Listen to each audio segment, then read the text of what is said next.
With the NBA trade deadline less than a month away, there are many NBA players that are rumored to be available by the February deadline with the possibility of wearing a different NBA jersey this season. There are teams that could possibly need one more piece to straighten their roster going into the second half of the season, and some teams that might be big sellers and also coming away with a lot of assets. Here are the players you need to keep your eyes on that could be on the move in a couple of weeks. Zach Lavine, from a numbers and analytical viewpoint, has had a slightly down year compared to his previous All-Star seasons 2 years before, but Lavine is still one of the best offensive guards the league has to offer. Still averaging over 22 a game while shooting over 30% from 3 is still a net positive for any offense that can get that from the starting 2 guard, and Lavine is still athletic enough to get to the basket, as we all know. But even with Lavine's skill set, the Chicago Bulls have been underwhelming this season and haven't met the expectations they were supposed to meet with the creation of their big 3 in DeMar DeRozan, Nikola Vucevic, and Zach Lavine. Currently under 500 and on the bubble in terms of making the play-in, the possibility of the Bulls blowing up this experiment is highly possible. And with the chemistry issues we've seen between Zach Lavine and the coaching staff in Chicago, Lavine could be the very first piece moved off the board in Chicago to restructure this roster. He's locked in on a 5-year deal that may not be as appealing due to the amount of money he's owed over time, but Lavine hasn't lost a step on the offensive end, and if a team is looking to add an efficient scoring guard to their offense who can play off ball, best believe you can see Lavine in a different city come February. Kyle Kuzma is having an exceptional year for the Washington Wizards and has grown on the radar as a player of interest for many NBA GMs to possibly acquire, due to Kuzma currently posting career highs in points per game and efficiency. The Wizards haven't been too impressive themselves, but where many expected them to be in the standings, battling for a playing spot in the Eastern Conference, but Kyle Kuzma has performed well in the minutes he's played for Washington this season. He has a $13 million player option at the end of the year, which I fully expect him to decline, making him a free agent, and there are reports that the Washington Wizards have not yet come to agreement with Kuzma for a longer deal, meaning the Wizards could lose Kuzma, who's having a career year, for potentially nothing unless they can move him at the trade deadline.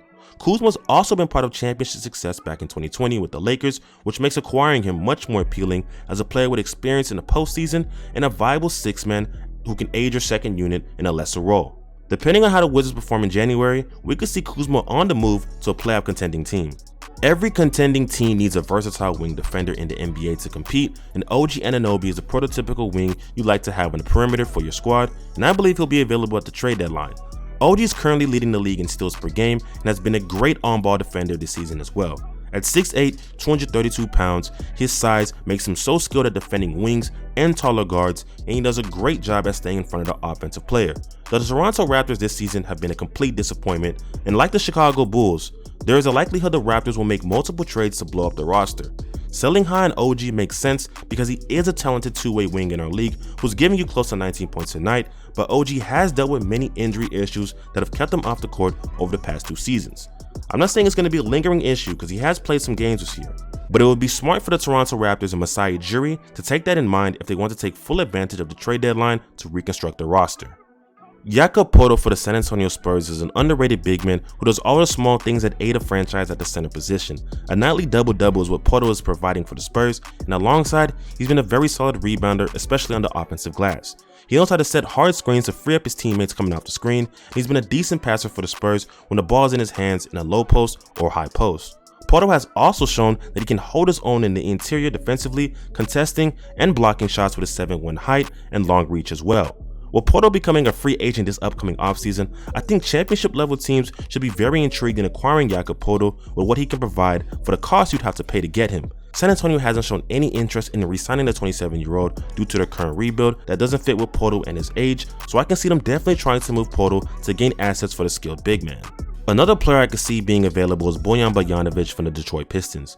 The Pistons gave Bojan a 3-year, $58 million deal in the offseason, and Bojan has performed extremely well on the court despite the Pistons being one of the worst teams in the NBA while missing their young franchise cornerstone Cade Cunningham for the entire season.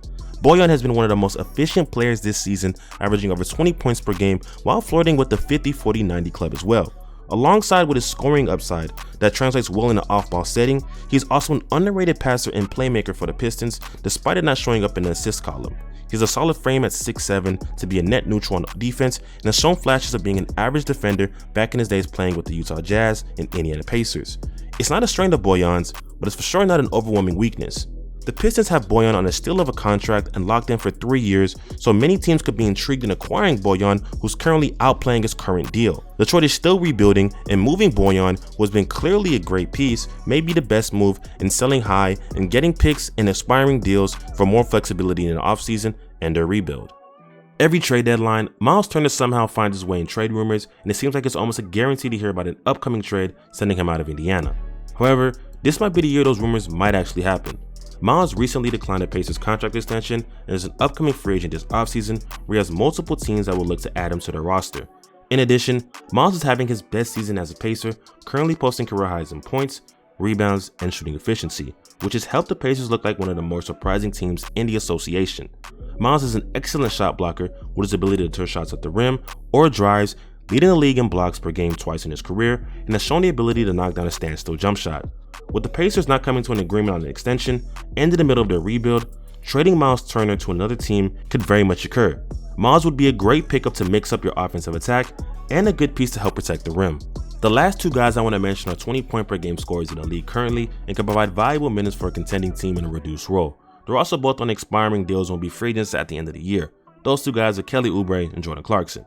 Kelly Oubre is currently out for 4 to 6 weeks due to undergoing hand surgery, which will make trading for him very difficult for any interested team because he is coming off an injury and will have to be healthy before the trade deadline passes. However, the $12.1 million Oubre makes would be easy to match in any trade, and for how Oubre has played, I think coming off the bench and adding his offensive skill set would be a plus for many teams. Not my biggest free agent prediction, but I can possibly see him being looked at if a team is desperate enough to make a move at the deadline. On the other hand, you have Jordan Clarkson, who I think could be on his way out of Utah. Clarkson in Utah could not come to terms on a contract extension, and JC is having a great year on the court that many rival GMs are aware of. He's posting career highs within the new Utah Jazz system, and Clarkson and the Jazz have seen immense success this year.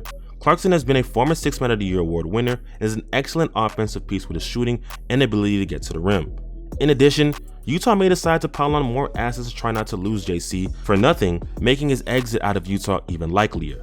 I would rather see Jordan Clarkson stay in Utah and see the Jazz make a playoff run, but if Clarkson is truly planning on leaving Utah this offseason, Utah will have to make the decision that's best for them and see what's available for JC in the market before the trade deadline.